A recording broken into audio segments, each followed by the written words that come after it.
लेखा जोखा लिखने के भगवान श्री चित्रगुप्त जी के प्राचीन मंदिर का नागौर में जीर्णोद्धार किया गया। ये मंदिर अति प्राचीन बताया जाता है। कायस्थ समाज के अध्यक्ष शक्ति नारायण माथुर ने बताया, आज सुबह 9 बजे चित्रगुप्त जी भगवान का पूजन, 10 बजे हवन व महाआरती का आयोजन हुआ। समाज के लोगों ने इस मंदिर के जीर्णोद्धार में सहयोग किया। नागौर में भगवान चित्रगुप्त जी का एकमात्र मंदिर है। भगवान चित्रगुप्त के वंशज कायस्थ कहलाते हैं। कायस्थ समाज द्वारा होली व दीपावली पर, भाई दूज पर इस मंदिर में भगवान चित्रगुप्त व कलम दवात का भव्य पूजन किया जाता है। आज जीर्णोद्धार कार्यक्रम में समाज की महिलाएं, पुरुष व बच्चों ने भाग लिया व भगवान चित्रगुप्त जी की पूजा अर्चना की। पूजन के बाद महाआरती हुई, प्रसादी का भोजन ग्रहण किया गया। श्री चित्रगुप्त कायस्थ समाज नागौर के अध्यक्ष शक्ति नारायण माथुर, उपाध्यक्ष विजय माथुर, सचिव ज्योति प्रकाश माथुर, कोषाध्यक्ष मुकेश माथुर व समाज के कायस्थ बंधुओं ने इस जीर्णोद्धार कार्यक्रम में अपनी सेवाएं दी। इस कार्यक्रम में बाहर से भी चित्रांश बंधुओं ने अपनी उपस्थिति दर्ज करवाई।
जिन मंडलों का अपन ने पूजन किया है, प्रसाद मित्रेश्वर है, तो उनको भी नमस्कार करें।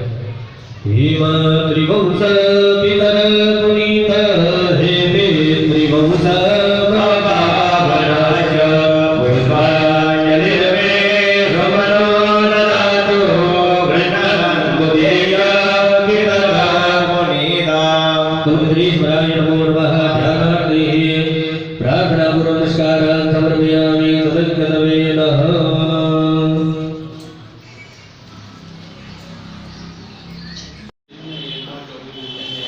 हाँ जी, बताएं। इस मंदिर का जीर्णोद्धार किया गया है और इसमें क्या योगदान है? नागौर कायस्थ समाज का कुमार दरवाजे के बाहर नायकी माता जी के मंदिर में स्थित चित्रगुप्त भगवान का मंदिर है, जो करीब 400 वर्ष पुराना मंदिर है। इसका हमने वापस जीर्णोद्धार कराया है, जर्जर अवस्था में हो गया था। इस जीर्णोद्धार में पूरे समाज ने दिल खोलकर हमारा आर्थिक और सभी तरह से सहयोग किया है। उसके लिए हम पूरे समाज को धन्यवाद और आभारी हैं। चित्रगुप्त जी के कायस्थ समाज चित्रगुप्त जी का ही वंशज है और माथुर, कुलश्रेष्ठ, भटनागर आदि 12 जातियाँ हैं। हम सभी इनके वंशज हैं और होली और दिवाली की भाई दूज के दिन यहाँ पर सामूहिक रूप से पूजा कलम दवात की और चित्रगुप्त जी की पूजा की जाती है।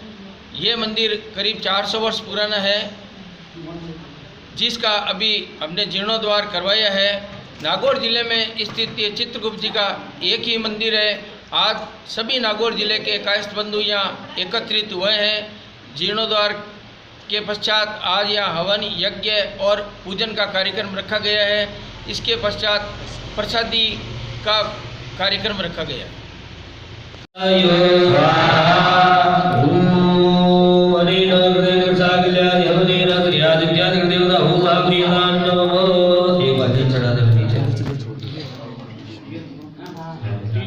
भगवान वास्तु देवता को हाथ जोड़ करके नमस्कार कीजिए। वास्तु देवता ओम वास्तु देवता जानी समाधि जोड़ी भगवान भगवती पति संध्या समाधि ओम सिंहिते स्वाहा ओम प्रजन्याय ओम देवताय स्वाहा ओम इंद्राय स्वाहा ओम सूर्याय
आवाज नहीं आएगी।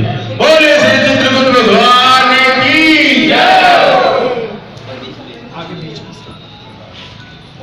यह कथा मंत्री श्री धर्मराजस्य चित्रगुप्तम शुभंकरम पायन सर्व पापेभ्य शरणागत वत्सले।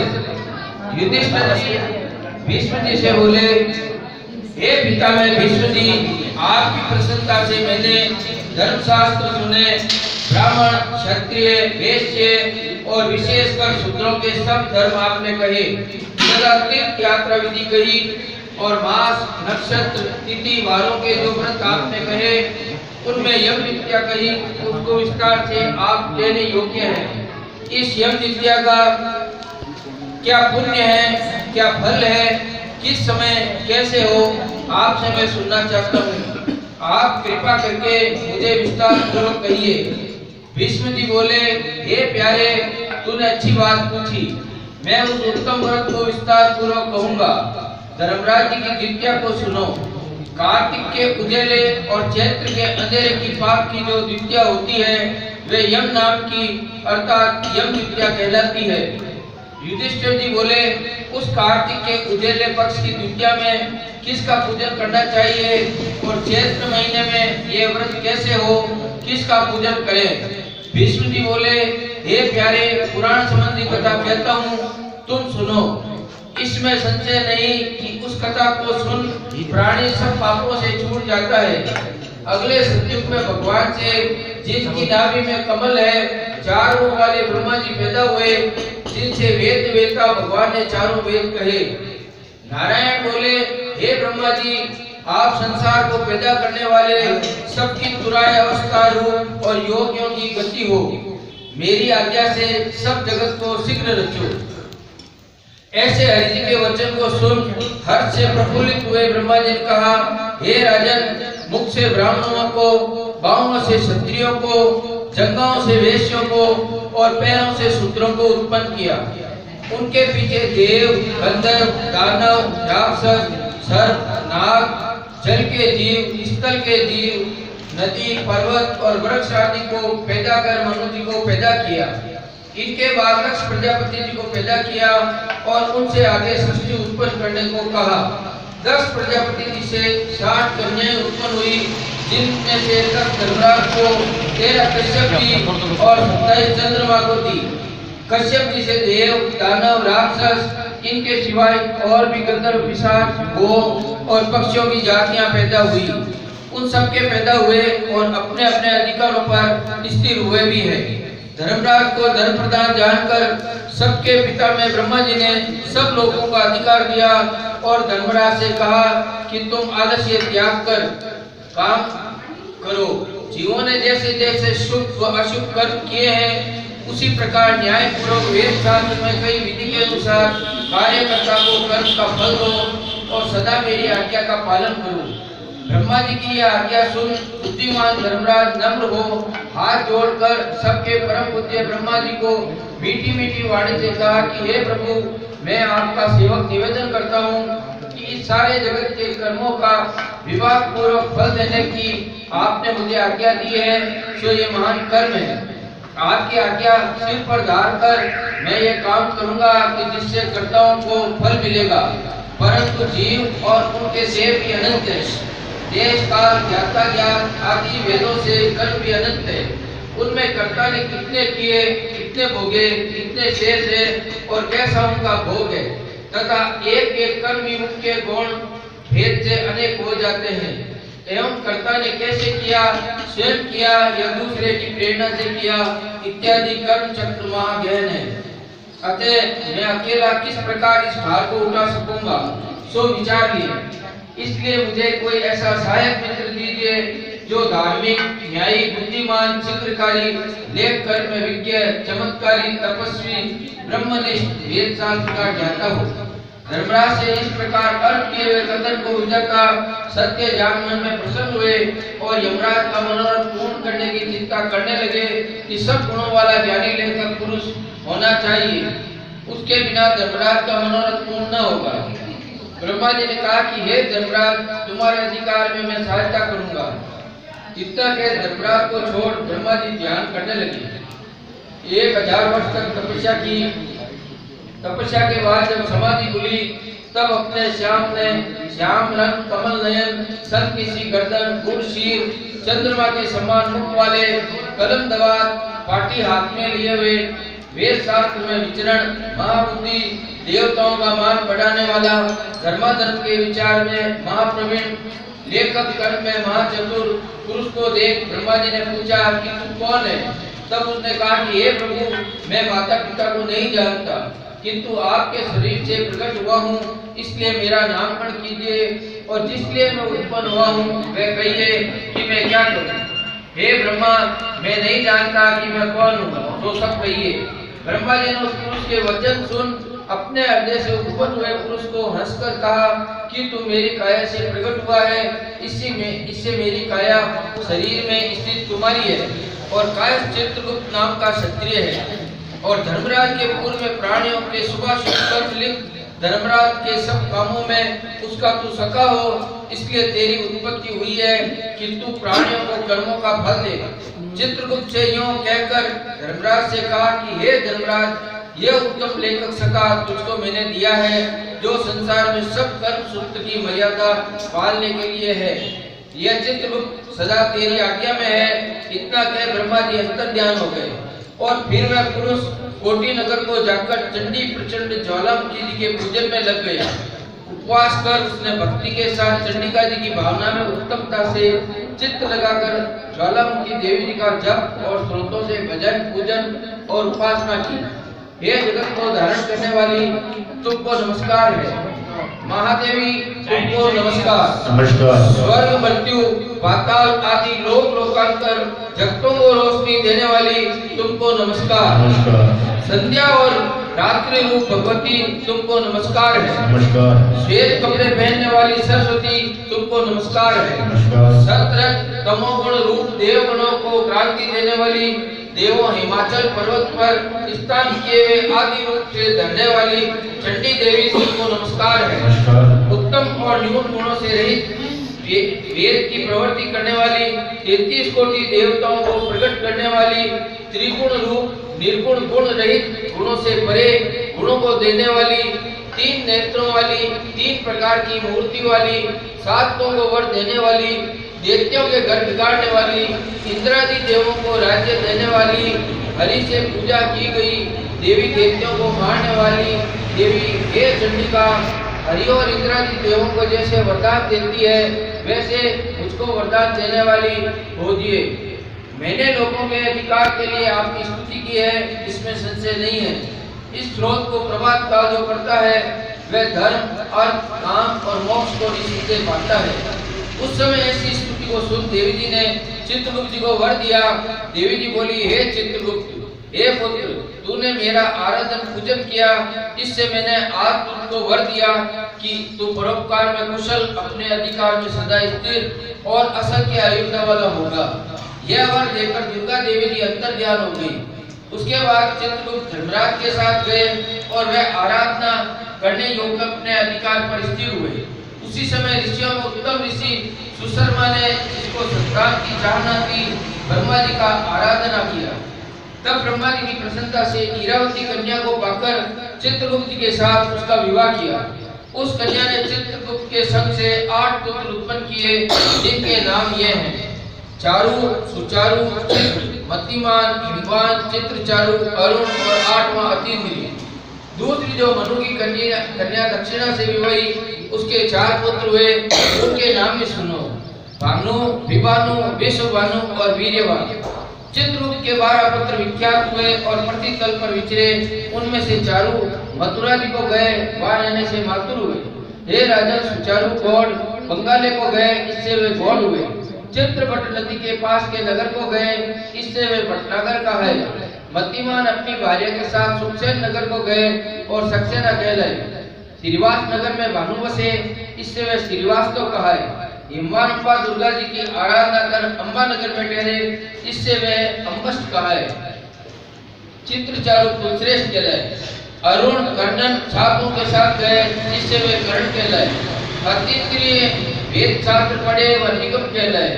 विभानु सूर्यसेन नगर को गए, इससे वे सूर्य ध्वज कहलाए। विश्वभानु के तपस्या करने से बेलमी को गए, इससे वे वाल्मीकि हुए।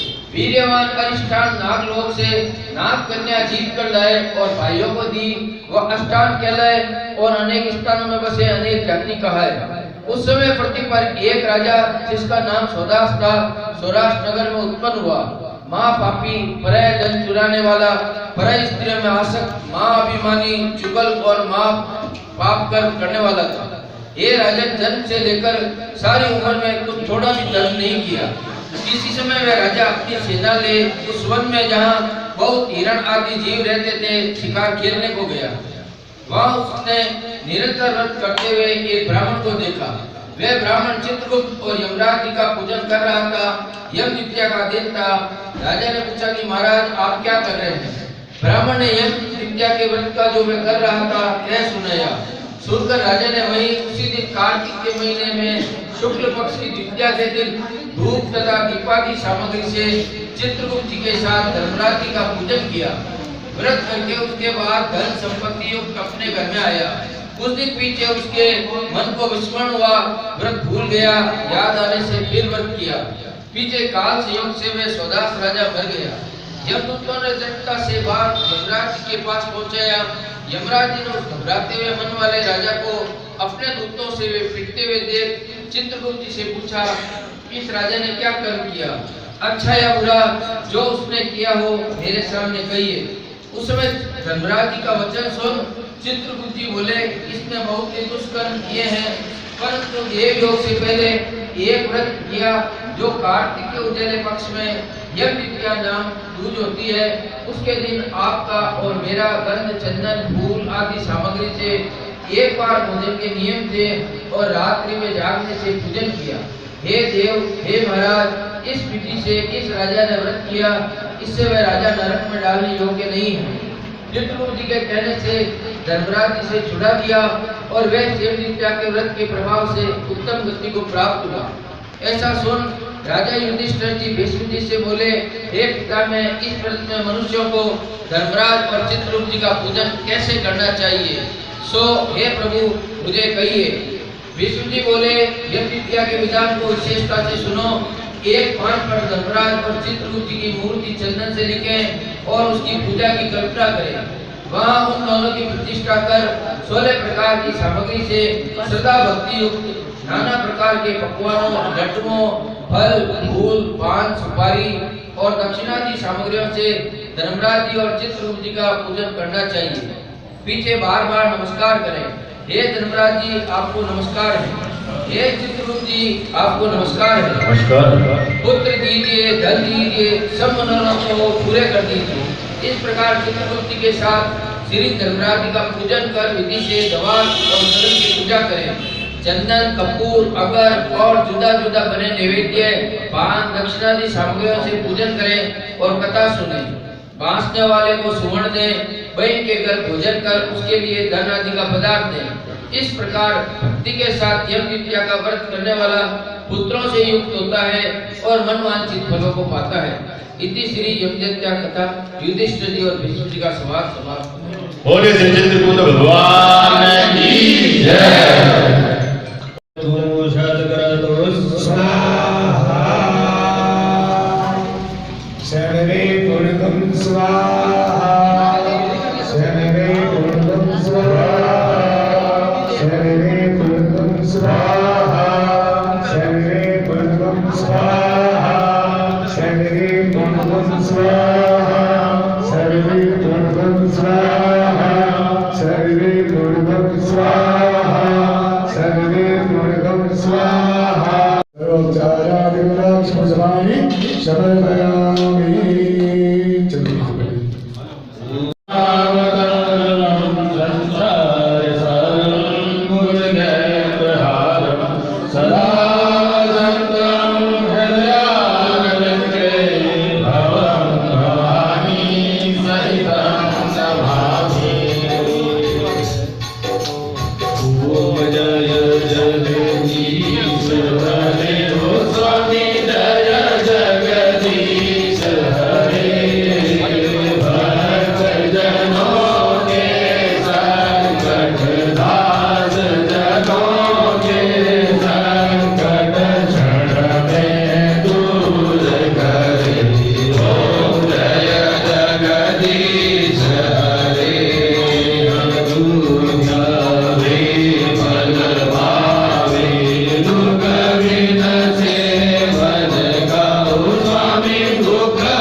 ओम